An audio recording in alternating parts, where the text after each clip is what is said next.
Welcome, and thank you for joining us for the Envelope Live screening series. I'm Justin Chang, film critic for the Los Angeles Times, and today we'll be talking about Vitalina Varela, which is the best film I saw last year, and the film that will represent Portugal in the Academy Awards race for Best International Feature. Joining us will be the director, Pedro Costa. The film, which won the top prize at the 2019 Locarno International Film Festival, is a mix of nonfiction and fiction, cinema and portraiture. It tells the story of Vitalina Varela, a Cape Verdean woman who arrives in Lisbon, Portugal, too late for the funeral of the husband who abandoned her years earlier. Ravishingly shot by Leonardo Simoes, it's a wrenching portrait of loss and a vivid immersion in a community that Costa has visited many times before in his earlier films, and which resembles no other place in cinema. We're very honored to be joined by the director now. Pedro Costa, welcome to the Envelope screening series. Hi, Justin. Thank you for joining us. How are you doing right now? Well, full lockdown here in Portugal, and it's the second one, and soon in all over Europe. So now it's really bad now here again. Yeah, it's a terrible time almost everywhere here in Los Angeles too. But thank you. All of them are grateful for you taking the time to join us. And I just want to talk about the film, which you met Vitalina Varela while shooting your 2014 film Horse Money, in which she also appears in a smaller role. Can you just talk about that first experience of meeting her? Yeah, well, in a sense, this film was not programmed. I didn't know I was going to do this film. Anyway, as always, I never know what comes next, but because I tend not to work with the script anymore, I stopped. The third film I did, I stopped, and now it comes mainly. All the films are born from meeting people in places. Vitalina was a meeting that I had during the shooting of the film before, called Horse Money, and I was looking for houses to shoot a musical sequence, and trying to get some interiors houses in this neighborhood where I shoot all the time. And I had this friend who told me there's maybe a nice house, very typical Cape Verdean house, and problem is the guy died and the house is closed, and I don't know, maybe we can sneak in through the back door. And while he was telling me this, and we were approaching the house, and the door opened, and Vitalina came to the doorstep, and she was all in black, like in the film, mourning, with a very serious face, grief, and she was in pain. And she was also very afraid of us, I think, mainly of me.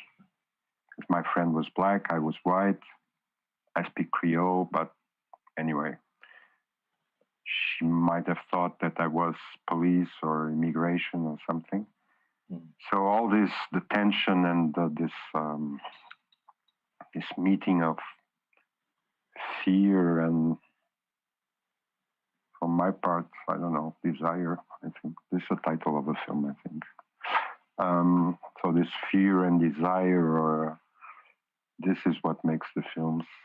It's, I think the meeting was already deserved the film.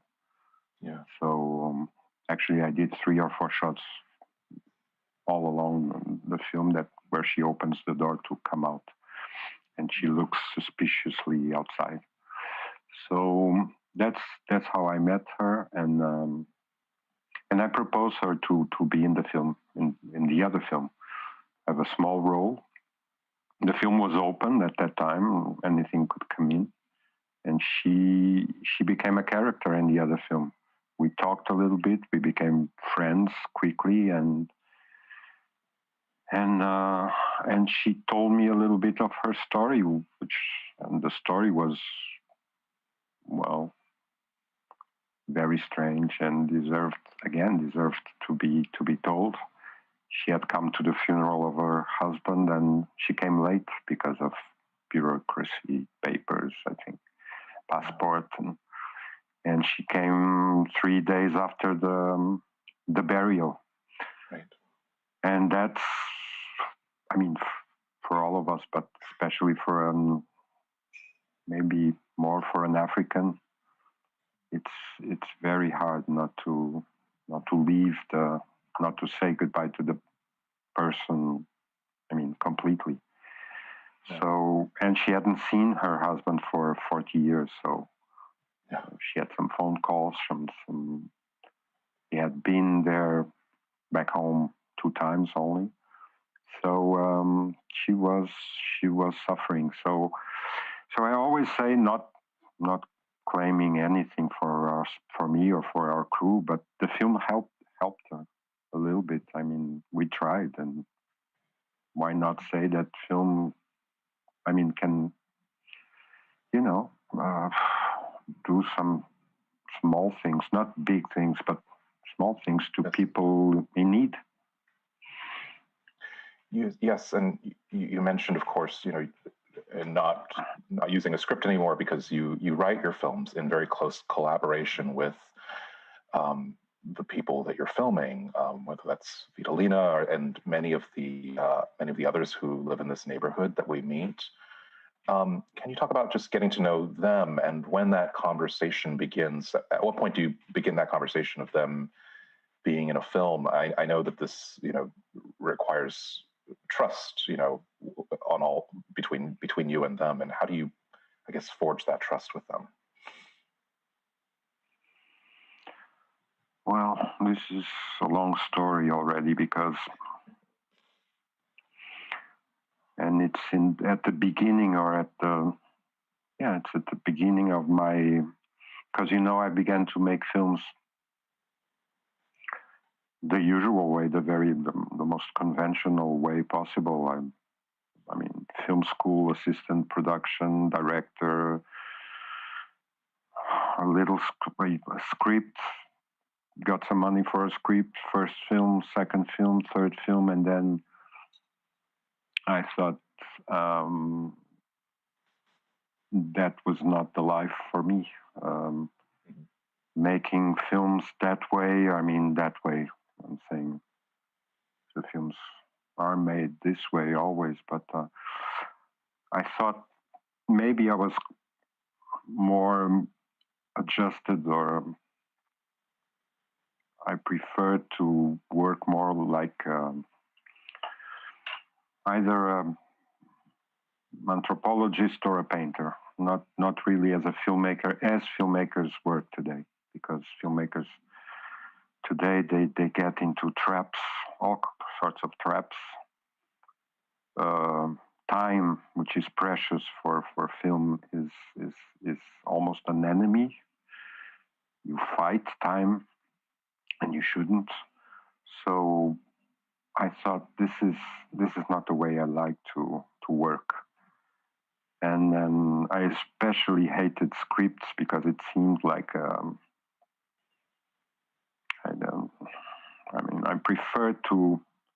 thought I preferred to verify if the film was there, if the film existed before doing it.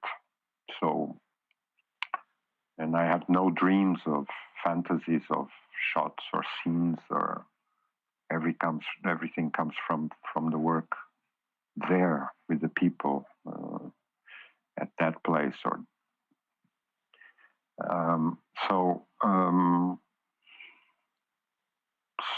so I thought I needed kind of, I always call it a center.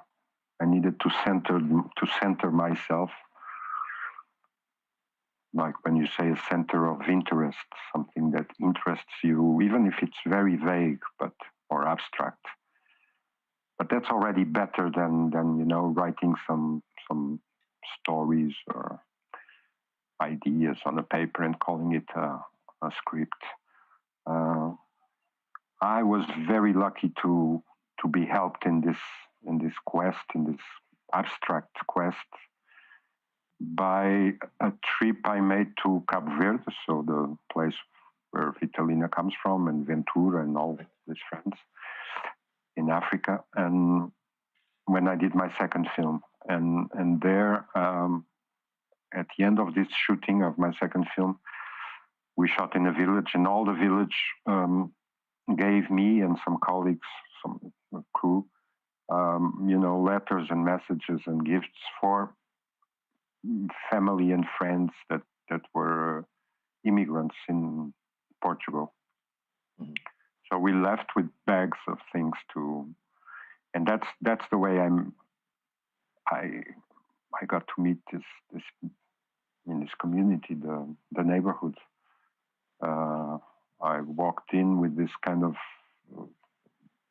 already password, more or less, these messages that I didn't know, or I didn't know what they were. I mean, envelopes and things, but I knew from the moment when I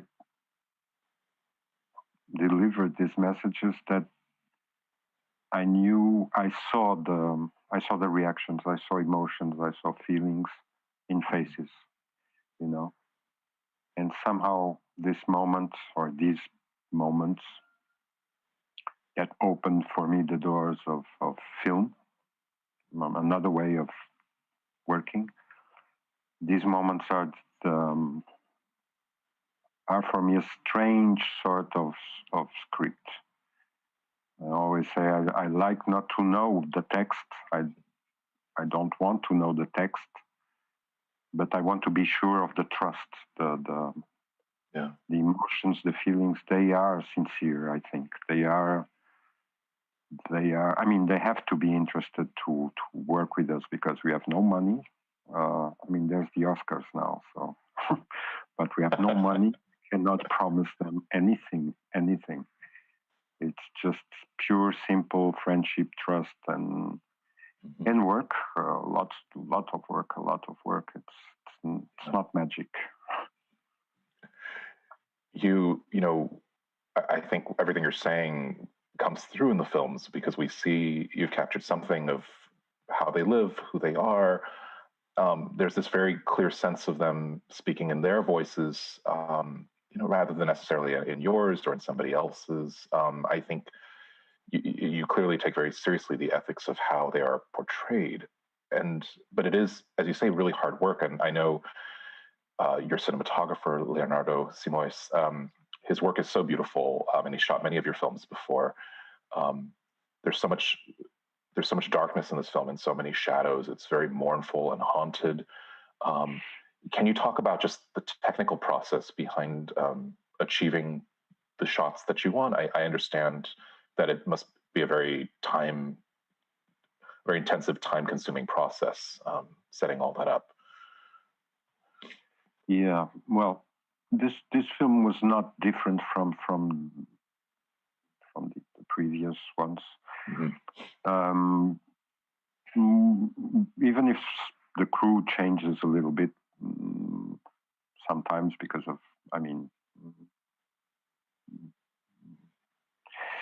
we're trying not to be more than 5, 6 in the crew, and it's always the same. Road. We try to we try to do a bit of everything, all of us, not to be too specialized.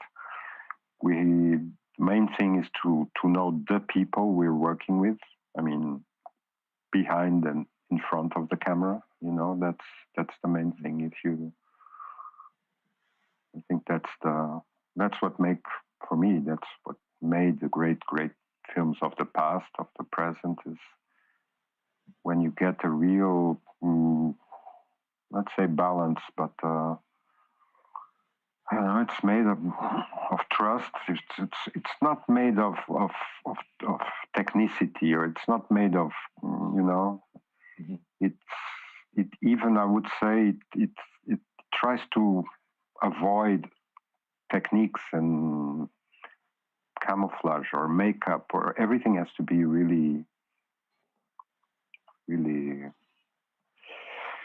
I don't know the word, but it's work. It's the work that we're not thinking while we're doing the light or the sound, or I'm working with the actors and what they have to say and how they have to move. We're, maybe 1 second a day we think about art or cinema or aesthetics or something. We have so many things to do. We're, there's always practical things around us to do. I mean, it's we have to cut wood and paint something, or of course place the camera and rehearse and repeat. But everything is so intense and so practical and so in a way not artistical, that that's a bit difficult to explain you. But I can say it's that I worry much more, or we do worry much more about the so-called production problems. Maybe it has to do with the place we work and these people, because we shoot for a year, maybe. Not every day. So some of these days we can go. I can go with Ventura to the doctor, or try to get some paper he needs from Social Security, or one of my colleagues can go with Vitalina to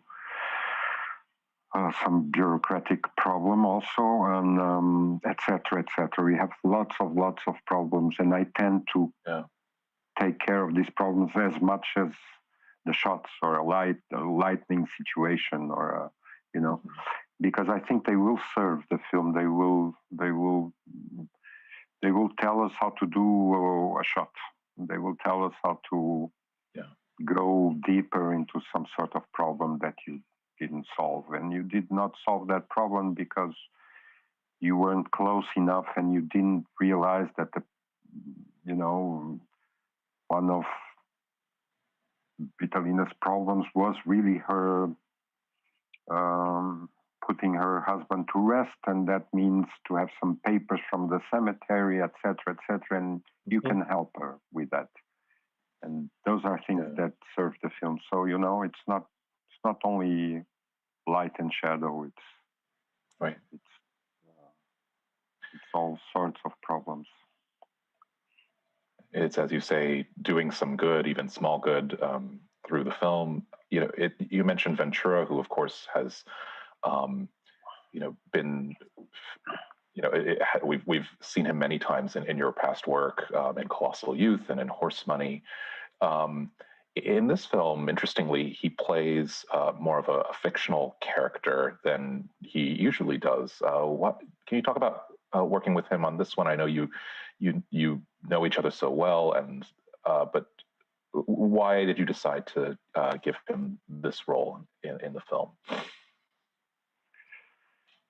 Yeah, it's always I think it's just because we miss each other, and that you start a film with one and you start missing the other. Yeah. In this case, it's even more exciting, let's say, because exciting in the sense that the work that Vitalina did, I think, is amazing. Yes, very absolutely. Beautiful and very, again, very profound. And you are not used to see a non-professional. I think you're not used to see a a non-professional actor, go so far. I think I remember things like this in the past in film, not so much today. In contemporary film, I remember more. I don't know, the Jean Rouch or Kiarostami or lots of filmmakers that have done great work with non-actors, non-professional actors.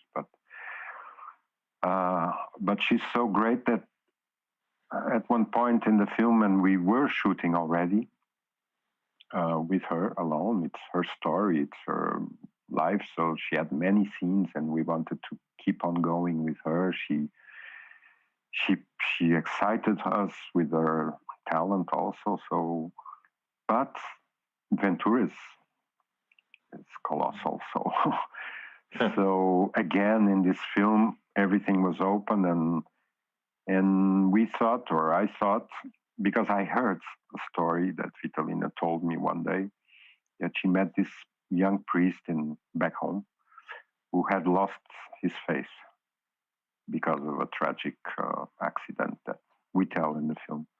And he lost his faith and became a sort of homeless, crazy guy shouting in the streets. And suddenly there were, I don't know, this idea of a priest or that lost his faith.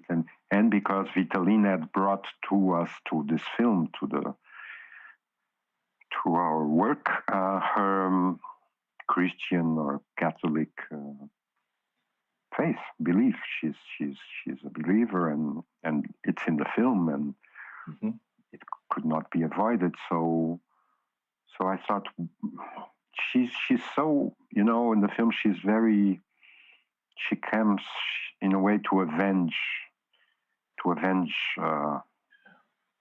this death or this loneliness, and she's very, very against all men. The men in the neighborhood and all men are equal, and they are all cowards, and death is the supreme cowardice. There's no women in the film. The only girl in the film dies very quickly, and I didn't want women around her. I didn't, and all the men that are around Vitalina are, well, weak, let's say. So I thought maybe if we bring Ventura into this film, and why not as a priest? Maybe he's not a man nor a woman, Well, I had this fantasy of priests are not really nor men nor women. I mean, they're pure beings, it's the first step to be a saint, let's say. We all know this is not true, but okay. But in the case of Ventura, it could be true, because if there is a saint on this earth, for me, it's Ventura. It's the closest I've been to a saint. And I thought, he will, maybe he would like that. So I proposed, and what's funny is that Ventura hates priests. I mean, in a lovely, friendly, human way. He makes fun of priests. He's very cynical in a way. So I said, yeah, okay. And I thought, well, he will do his critical approach to a priest, and let's see what comes. And no, what came was a surprise for me and for everybody. Magnificent word, but I think he took again everything that he had to say, to express, to show. He took it from himself, from his own life. I mean, he went into himself and he brought memories, or I don't know, a look, a way of walking, a way of being that is himself. So, and in fact, he became a very moving priest, very much more than I could ever dream of. And now we have this clash of titans that that I dreamed of. Yeah. I think they are a good pair, and they and I could see in the sense they had 3 or 4 scenes they had together that they excited each other. They were in a dialogue, and they know each. They are friends. They are from almost the same village back home. So yeah. Yeah, they're wonderful together, and it's so interesting to hear you talk about, yes, the truth that Ventura brings, even though the role is, an artificial construction, that paradox can exist, and then what you said about Vitalina and just her anger and that death is the supreme cowardice. That's such a good way of saying her relationship with her husband of so many years that she hasn't seen, and also her faith. I mean, there's always I think ritual is very important in your films, and you've spoken about this, and just there's this quality of that, especially in this one, this ritualistic, ceremonial quality to it. And just even when we see her mourning, and we see her, the flowers, the close-ups of the flowers and of the candles, just these images. Did that? I guess kind of a abstract question, but did that ritualistic kind of quality become even more pronounced because of her Catholic faith? That shaping the structure of the movie. Yeah. But,